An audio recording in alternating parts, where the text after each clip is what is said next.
Assalamualaikum warahmatullahi wabarakatuh. Perkenalkan, nama saya Muhammad Galang dengan NIM 24080101425 dari kelas 4A reguler pagi Banjarbaru. Saya akan mempresentasikan artikel yang berjudul Krisis Konstitusionalisme Ekologis di Indonesia antara supremasi konstitusi dan keadilan lingkungan. Dimulai dari latar belakang, Indonesia saat ini menghadapi berbagai permasalahan lingkungan seperti kerusakan hutan, penyerapan air, dan eksploitasi sumber daya alam yang berlebihan. Padahal pada pasal 28H ayat 1 dalam Undang-Undang Dasar 1945 telah menjamin hak setiap warga negara atas lingkungan hidup yang baik dan sehat. Namun, dalam praktiknya masih terdapat kesenjangan antara norma konstitusi dengan pelaksanaannya sehingga perlindungan lingkungan belum berjalan secara optimal. Kondisi inilah yang melatar belakangi penelitian mengenai krisis konstitusionalisme ekologis di Indonesia. Selanjutnya, rumusan masalah dan pembahasan. Mengapa konstitusi kita masih belum mampu menjamin keadilan ekologis? Secara teori, Indonesia menganut konsep Green Constitution, di mana lingkungan menjadi nilai tertinggi negara.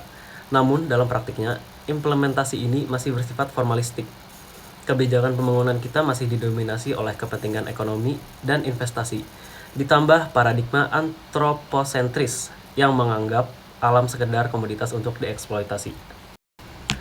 Peran Mahkamah Konstitusi dan juga solusinya.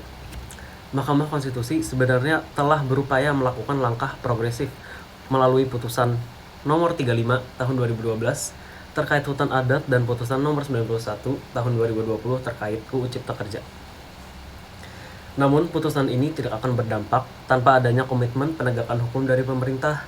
Oleh karena itu, kita butuh rekonstruksi total, integrasikan nilai ekologis ke setiap undang-undang, perketat penegakan hukum, dan libatkan masyarakat secara aktif. Sampailah pada bagian terakhir, yaitu kesimpulan. Sebagai penutup, jika kita bedah dari kacamata filsafat dan sosial, pertama secara ontologi, hakikat konstitusi bukan sekedar mengatur kekuasaan, melainkan melindungi dimensi ekologis demi keberlangsungan generasi masa depan. Kedua, secara epistemologi, kajian yuridis normatif ini mengonfirmasi adanya jurang pemisah antara teks hukum dengan realitas. Dan ketiga, secara aksiologi, kegunaan praktis konsep Green Constitution harus dijadikan kompas moral dalam setiap kebijakan dan penegakan hukum. Secara sosiologis, masyarakat kita hari ini masih menjadi korban dari kerusakan lingkungan dan lemahnya perlindungan hak-hak mereka. Jaminan hukum saja tidak akan pernah cukup. Kita membutuhkan sinergi dan komitmen nyata antara pemerintah, lembaga peradilan, dan seluruh elemen masyarakat untuk mewujudkan keadilan ekologis yang berkelanjutan. Sekian dari saya, Muhammad Galang. Terima kasih. Wassalamualaikum warahmatullahi wabarakatuh.